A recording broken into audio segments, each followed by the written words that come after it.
Andares por la Historia, un recorrido por el Colima y el México de ayer. ¿Qué tal, amigas, amigos? Bueno, pues hoy estamos aquí desde el Museo de la Cristiada. Le invito para que hagamos este recorrido, que sin duda será especial, ya que no solamente hablaremos del acontecimiento funesto que lamentablemente enlutó durante prácticamente 3 años a muchas familias colimenses. Le invito a que conozcamos juntos este lugar importante, este lugar que nos muestra las evidencias de ese encuentro fratricida entre hermanos, obviamente, que ensangretó a Colima. Le invito pues para que nos acompañe, para que se quede con nosotros y participe aquí en Andares.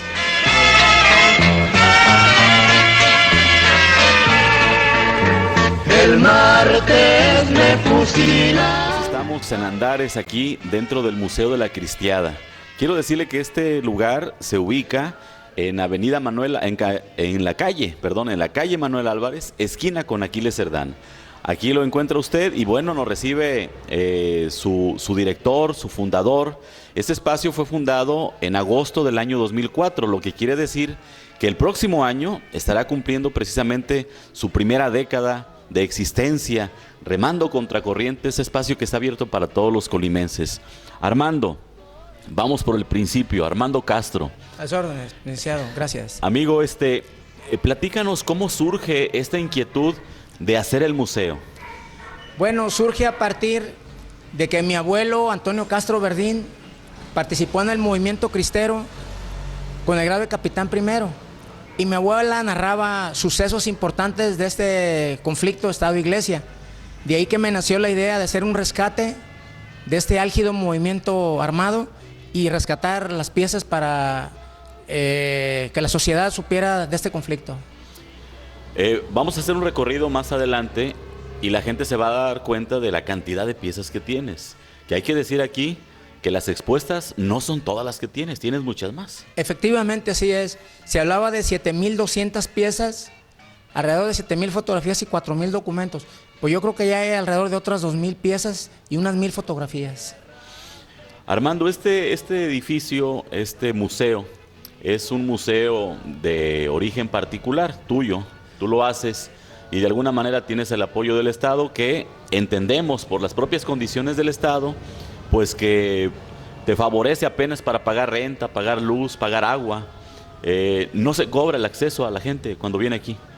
Sí, efectivamente, no se cobra, se le solicita un apoyo voluntario y lo bueno o venturosamente es que está abierto.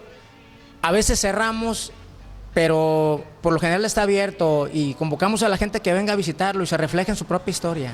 Claro.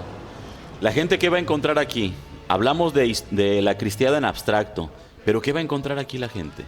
Va a encontrar un rescate histórico propio, suyo, de su naturaleza, de su origen, sobre uno de los conflictos más álgidos entre el Estado y la Iglesia Católica.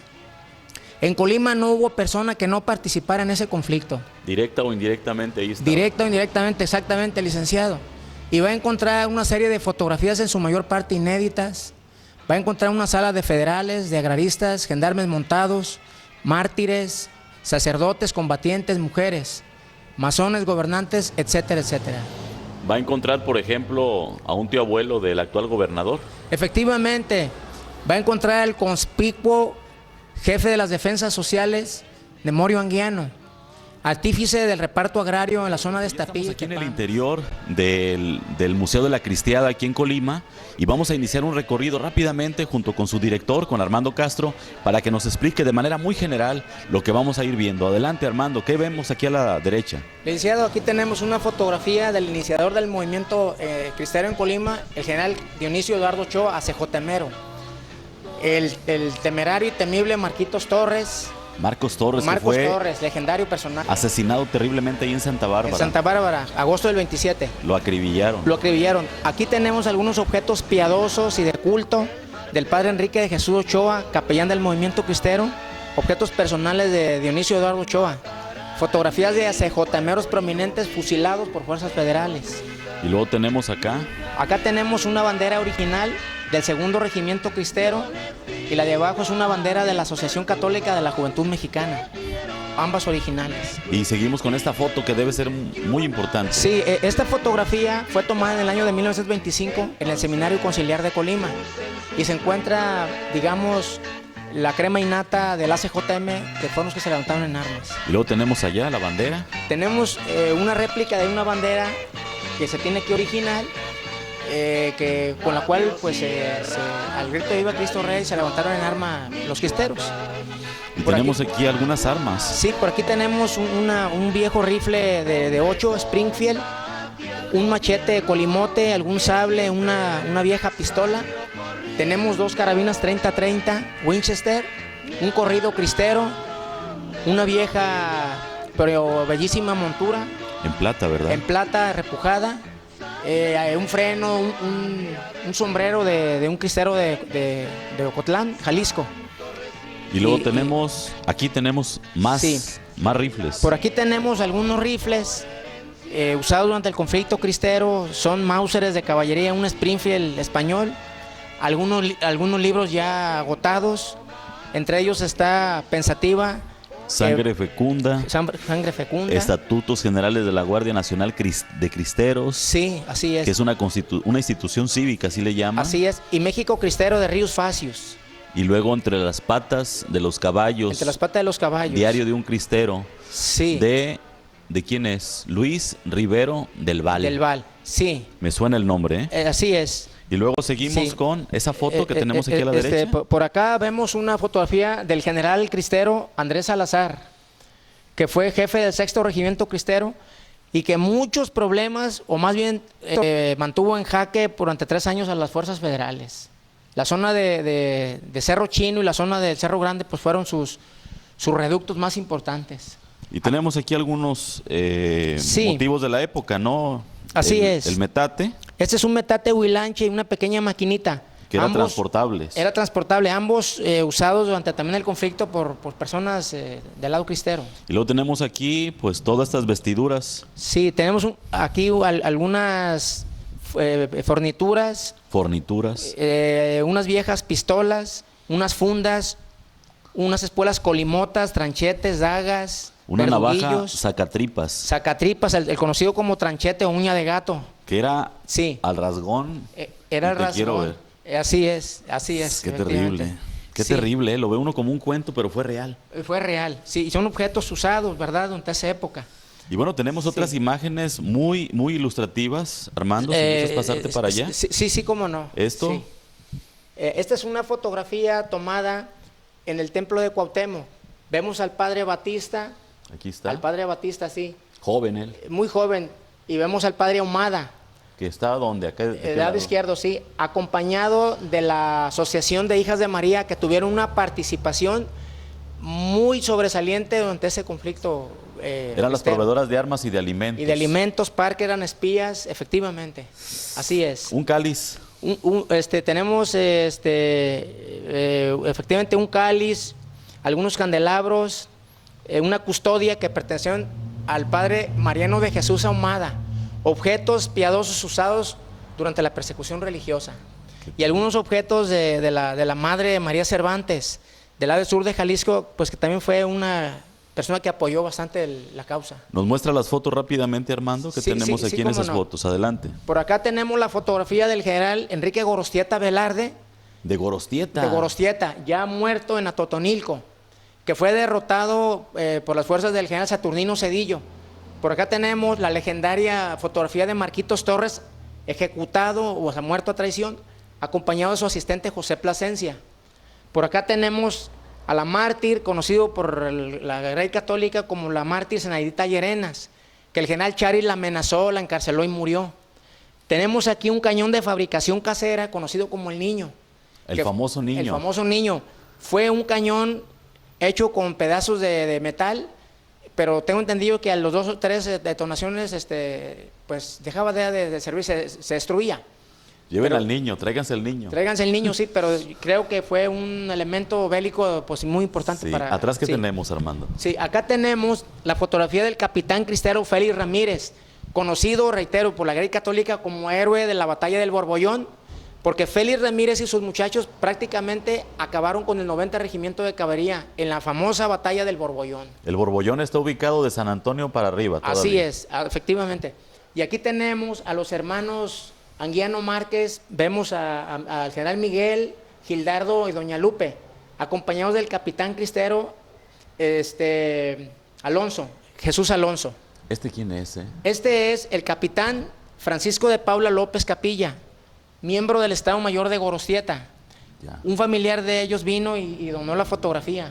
O sea, su padre fue miembro del Estado Mayor de Gorostieta Velarde. Si alguien le llama la atención y quiere saber quién fue Gorostieta, métanse por favor un poquito a la literatura cristera y se van a encontrar con este personaje que fue un verdadero estratega y que le causó más que dolores de cabeza al gobierno federal.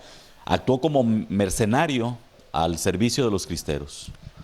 Por aquí tenemos algunos objetos de señoritas católicas, de familias cristeras que durante esa persecución pues los utilizaron. Por ejemplo, aquí tenemos un divino preso.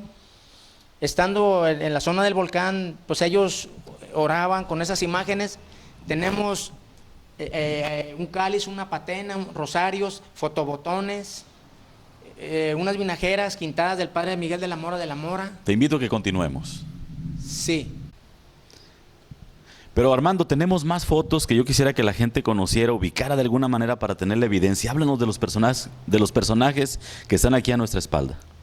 Sí, aquí tenemos al padre Enrique de Jesús Ochoa con su hermana Carmen y su tía Poli Santana. Este personaje fue fundamental en el movimiento, Enrique de Jesús Ochoa. Yo quisiera que aquí sí nos paráramos tantito y nos dijeras por qué fue fundamental, Armando. Bueno, el padre Enrique Jesús Ochoa, además de haber sido el capellán del movimiento cristero, funda María Auxiliadora, funda la Escuela Fray Pedro de Gante, y es un hombre que impulsa mucho la juventud en el ámbito del deporte, la educación, la oratoria. Fue un hombre que dejó huella en Colima. Originario de San Gabriel, Jalisco, fue un hombre prominente, un sacerdote muy querido en Colima.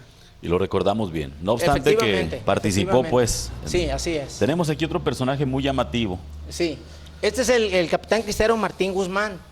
Todos los oficiales cristeros que hemos ahorita mencionado fueron muertos a traición. Después del movimiento cristero fueron perseguidos, se les puso preso a su cabeza y el gobierno los mandó matar. Quería yo... o sea, el armisticio realmente no fue. No. Hay quien dice que esta campaña militar degeneró en una campaña de sadismo, y de traición y de sangrías en contra de los rebeldes. Pero en México nunca pasa eso. Sí, no, nunca pasa. Tenemos sí, más por ahí otras fotos. Aquí tenemos a la señora Lucía y a Juana Torres Virgen, hermanas del coronel Marquitos Torres, ambas participantes apoyando a los cristeros, apoyando al movimiento. Tenemos a la madre Conchita, mejor conocida como Concepción Acevedo de la Llata, la madre Conchita. La madre Conchita. Acompañada de la señorita Salomé Ortega y Tere Guillén, cristeras aprendidas y enviadas a las Islas Marías. A estas dos mujeres yo las conozco, son de Cuauhtémoc. Sí, así es. Y ocuparon cargos, fueron mujeres cultas, informadas. Fueron cultas, sí. Háblanos de ellas un poquito. La señorita Amalia Castel ostentó el grado de coronela. Era piadosa, era virtuosa, una mujer muy educada, letrada. Aquí tenemos a la capitana cristera Adela López. Ambas organizaron al sector femenil católico en Cuauhtémoc y también se les recuerda con mucho aprecio en Cuauhtémoc. Coronela y capitana. ¿Qué tal? Así es. Sí. ¿Acá qué tenemos, Armando? Aquí tenemos un vehículo de la época, un Ford T, mediante el cual se trasladaban pertrechos de guerra de Tonila a Colima. Y por acá tenemos al jefe civil del movimiento cristero, don Virginio García Cisneros. A la muerte o a la ejecución de Tomasito de la Mora, don Virginio tomó las riendas de la jefatura civil en Colima. Y tenemos ahí la batalla de la que hablamos, la del 24 de mayo en Manzanillo. Sí, aquí es una especie como testimonio del historiador Jan Meyer, inédito, sobre qué fue lo que sucedió el 24 de mayo de 1928, en que las fuerzas del general Juchiteco Charis aplastaron a cristeros que habían tomado el puerto de Manzanillo durante la madrugada, cuyo jefe era Jesús Degollado Guízar, y que a uña de caballo y merced a su astucia pudo salir de la ratonera que es Manzanillo. Sí, sin embargo, a muchos de los compañeros fueron torturados vilmente. Torturados, sí. Se habla de que les quitaron la piel de los pies y lo hicieron caminar en la arena hirviendo. Efectivamente. Y se comenta que en el Polvorín los cadáveres que quedaron tendidos fueron incinerados. Ahí mismo. En el Polvorín, así es. Se apilaron y se quemaron. Sí, se quemaron, sí. Terribles cosas. Sí, por acá tenemos, licenciado, a otro piadosísimo hombre católico de grato recuerdo en Colima, excelentísimo señor obispo José Amador Velasco y Peña, por el lado que le busquemos, verdaderamente no le encontramos mácula. He sido un entusiasta, investigador pues de su vida, un biógrafo, incipiente si se quiere, pero biógrafo. Y fue un hombre cabal. El padre Amador Velasco. El padre Amador Velasco. Aparece en las biografías, obviamente Sí. como un personaje notable que aportó mucho a Colima. Así es. Sin embargo, se vio envuelto en este movimiento triste. Pásate, Sí, por favor, así es. Por acá tenemos al padre Mateo Macías Mancilla. Mateíto. Mateíto, el padre también muy reconocido en la zona de Coquimatlán, el algodonal, la sidra. Muy querido, Muy querido, Mateíto. el padre Matellito. Al padre lo aprendían en muchas ocasiones los federales, pero posteriormente lo soltaban, lo liberaban. Tenía un carisma muy importante. Además, muy generoso, Muy generoso. muy gente. Todavía Sí. Hay jóvenes que sin Sí. haberlo conocido en Coquimatlán, lo recuerdan gratamente. Lo recuerdan gratamente, así Un poco es. como la imagen de Pedro Infante, Sí. que no lo conocimos nosotros, que murió antes de que nosotros naciéramos y lo vemos como si todavía viviera. Como si viviera y como si lo hubiéramos conocido. Pasa así con es. Mateíto eso en Pasa con Coquimatlán. eso, así es. Y tenemos, ¿qué más allá, Armando? Aquí tenemos al padre J. Guadalupe Michel, fusilado en marzo de 1929 en Manzanillo, Colima. El padre fue sepultado en el Panteón Municipal de Colima.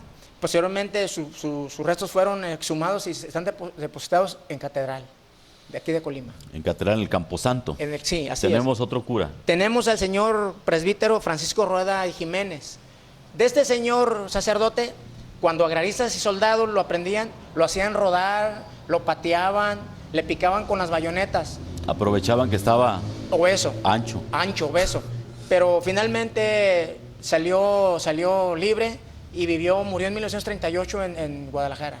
Obviamente con una serie de traumas. Sí, enfermo, murió enfermo. Casi. Alguna señora lo conocí, murió enfermo, muy Casi- delgado. muy casi delgado. loquito. Sí, Y luego tenemos ya Sí. para cerrar sí. al primer santo colimense. El primer santo colimense, el padre Miguel de la Mora, fusilado en 27 también, de donde ahorita es la escuela tipo, la República La Argentina. tipo República Argentina. Y aquí tenemos objetos originales del padre Miguel de la Mora. Tenemos sus borceguís, sus pantuflas, su sombrerito panameño, Panamá, sí. Panamá, así es, y el rosario de engarce eterno de concha y plata, que cuando se ordena sacerdote, su señora madre, doña Margarita de la Mora, se lo regaló. Mira nada más. Nos vamos a brincar allá. Sí. ¿De Por quién es acá- esto, Por acá tenemos algunos ornamentos religiosos. Esta casullita de guitarrita perteneció al padre Matellito, es italiana. Por acá tenemos una banda de 1911 del padre Gregorio Rodríguez. Y tenemos una estola y casulla del padre Enrique de Jesús Ochoa. Pero vamos a seguir por acá. Sí, cómo no. Bueno, continuando con este recorrido, tenemos aquí al gobernador más joven que ha tenido Colima, Francisco Solórzano Béjar, quien ocupó la magistratura del estado a los 29 años de edad en sustitución del doctor Gerardo Hurtado Suárez, quien fue desaforado por su proclividad religiosa. Llega él enviado luego de la desaparición de poderes en el estado, llega él enviado por Plutarco Elías Calles, que en ese momento pues era el jefe máximo de la Revolución Mexicana y el máximo mandatario que había, no obstante los gobernantes que hubiera, Francisco Solórzano Béjar. ¿De él qué nos puedes decir? Bueno, el licenciado Francisco Solórzano Béjar es un joven abogado, prominente masón, goza de la simpatía del general Calles y lo manda como gobernador a Colima de 1925 a 1927 a aplicar la famosa ley Calles. Es un prominente orador, jurisconsulto y pues él cumplió los mandatos de la Constitución. Y muy bien, Drásticamente, pero los cumplió. a balazos incluso. A balazos. Juca Morales, la poetisa colimense, recuerda cómo rafaguearon o tiraron Así de es. balazos desde Palacio de Gobierno hasta el Jardín de la Libertad y hubo varios heridos. entre la Efectivamente, gente. así es. Tenemos acá a Sí. Calles, tenemos a otros personajes, a Juan José Ríos, tenemos a Joaquín Amaro, obviamente a Pascual Ortiz Rubio y un personaje que muy poco conocemos que Sí. está ahí atrás, que era parte del Estado Mayor de Joaquín Amaro. Sí, estamos hablando del coronel José Miranda Ahumada, originario de Villa de Álvarez.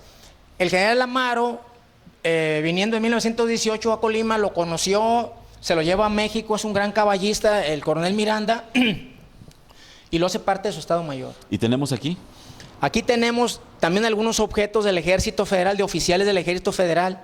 Tenemos una espada, acicates, fornituras, polainas, un Sarajov de caballería, algunos miralejos y una fotografía de algún oficial. ¿Qué tal? Acá tenemos otros elementos también del ejército. Sí, aquí tenemos casquillos de 75, de 85 y de 35 milímetros de cañón de montaña. Tenemos un casco de la época de artillero y algunas bolas de cañón. Nada más para ubicar, la primera sala corresponde a los cristeros y esta segunda sala, que es la sala de entrada, corresponde precisamente al otro bando, al bando del gobierno, al bando progobiernista. ¿Sí, verdad? Así es. Ok, seguimos con esta foto histórica, Sí. Bellísima además. Pues esta fotografía es una vista panorámica del Palacio de Gobierno tomada en el año de 1928, donde se puede observar a don Laureano Cervantes, gobernador, Carlos Béjar, secretario general de Gobierno, y el general Tranquilino Mendoza. Y aquí tenemos unos personajazos, Eliodoro Charis, que nadie lo olvida por lo sanguinario que Por fue, lo sanguinario. Sí. que es el de la parte superior izquierda. Así es. Y a su lado está su paisano, el general Laureano Pineda. También juchiteco. Juchiteco, Eulogio Ortiz, exvillista. Ya queda también juchiteco. Juchiteco, Eulogio Ortiz, exvillista. Ya queda abajo. Así es, conocido como el Matamarrado por los cristeros. El matamarrado. El Matamarrados. Los cristeros así lo conocían. ¿Y a Charis cómo le decía? A Charo le decían el wiri wiri. El wiri wiri. Así le decían. Pero no era platicador. No, es que si te has de tener algún conocimiento juchiteco, wiri wiri, el desalmado, el sanguinario, el bebé sangre. Fíjate, yo lo asocio con el personaje de la televisión, el Wiri Wiri, Sí. que es muy platicador. Sí, eso a mí me lo comentó un juchiteco. Mira nada más. Víctor de la Cruz, que hizo la biografía del general Charis, que es el que prestó las fotografías. Seguimos con esta foto de la aviación en Colima, 1929, cuando ya había los aviones Panini, en 1937 Sí. hubo los aviones Panini que fueron de transporte. Así es, pero fíjate, licenciado, que los que vinieron fueron Corsario, aviones Corsarios que habían sido usados en la Primera Guerra Mundial y fueron comprados por la Secretaría de Guerra y Marina. Eran Corsarios los que vinieron a Colima a bombardear. Nada más. ¿Qué tenemos Sí. aquí? Por acá tenemos patentes, condecoraciones, credenciales de diversos oficiales del Ejército Federal. Lo importante de aquí, licenciado, es que muchas de ellas están firmadas por Cárdenas. Son documentos Por originales. Amaro, documentos originales por Amaro, Ávila Camacho, Roberto Cruz. Invaluables, ¿eh? Invaluables, sí, originales, así es. Oye, Sí. ¿tiene seguridad aquí? Bueno, ya ahorita yo ya me estoy quedando en las noches. Qué bueno. Había un vigilante, pero yo ya me quedo. Qué bueno, pues, Sí. de veras. Sí. Y por ahí prepárate un rifle porque Sí, cómo no, cómo no. no faltará. Sí. Tenemos atrás a quienes ya para cerrar casi. Sí. Por acá tenemos a miembros del 90 Regimiento de Caballería cuando llegan a Colima, ¿Y allá cuyo al jefe era el fondo? Segundo Martínez. Al fondo tenemos algunos soldados federales buscando gavillas de católicos en la zona del Cerro Grande. Por acá tenemos al subteniente Manuel Ramírez, acompañado del mayor Sánchez. Y este que está acá, Este es el capitán Alcántar, capitán de caballería Alcántar. ¿y este traje de quién es? Este es un traje de capitán primero, que alguna persona vino y se dice que pues su padre, José Ruiz, participó en esos conflictos y vino y lo donó al museo. Mira nada más. Del capitán Ruiz, habrá que Íntegro. ponerle José Ruiz. Sí, habrá que ponerle por ahí una fichita Sí, para así que es. Sí. se identifique. Y aquí tenemos... Sí. Bueno, aquí tenemos un personaje, Lino Araiza, que fue lugarteniente del Indio Alonso, de este célebre bandido que asoló prácticamente sobre 1910, 1915 la zona del volcán de Colima y obviamente con repercusiones y presencia importante en Comala, Colima, Villa de Álvarez. El Indio Alonso, él es Lino Araiza. ¿Quién es? Lino Araiza es un personaje, lugarteniente de Indio Alonso, como lo mencionas, que posteriormente el coronel Higinio Álvarez lo rescata, lo incorpora a su batallón y ya para el movimiento cristero es jefe de la Gendarmería Montada. Participó en el combate de la Arena y en algunas escaramuzas importantes en Colima. Higinio Álvarez, hermano del Capacha, de Del Miguel Capacha, Álvarez. así es, gobernador de Colima. así Ambos es. nietos de Manuel Álvarez, el primer gobernador. Así es. Y sí. tenemos aquí otro Sí. personaje. Aquí tenemos a un líder de las milicias agraristas de la región de Camotlán de Miraflores. Allá los por Micheles, Manzanillo. Por Manzanillo. Los Micheles eran muy aguerridos agraristas. También a ellos se les debe el reparto agrario. Michel es de Manzanillo y de Minatitlán. Y de Minatitlán. Es la misma vena. Es la misma. Es la Y luego misma tenemos vena. aquí atrás, Por acá tenemos a Benito Tejeda Rosas, también de Cuauhtémoc. de Cuauhtémoc, también otro precursor del reparto agrario. Él fue presidente municipal en varias ocasiones, creo que fue diputado y fue jefe agrarista de la zona de Cuauhtémoc. Y luego tenemos aquí que estamos viendo. Sí. Por acá tenemos una bellísima fotografía de oficiales del Tercer Regimiento de Caballería.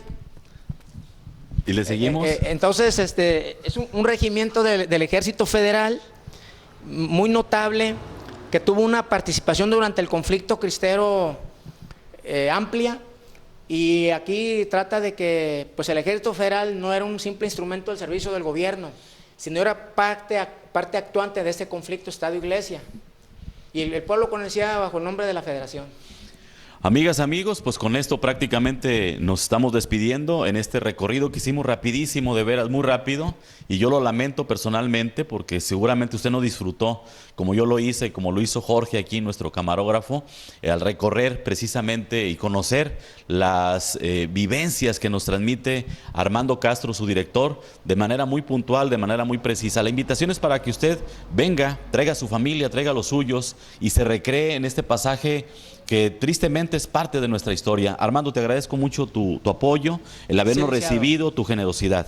Muchas gracias y los invitamos a que vengan a visitarlo y no olviden su historia. ¿De qué días a qué días? De martes a domingo de 10 a 2 y por la tarde abrimos un día sí, un día no y así escalonadamente. Ok, entonces de martes a domingo. De 10 a 2 de la... De 10 a 2, de 10 de la mañana a 14 horas, 2 de la tarde. Pero vamos a tratar de abrir ya todos los días en la tarde. Ojalá. Vamos a tratar ojalá, de abrir Armando. en la tarde. Mientras tanto...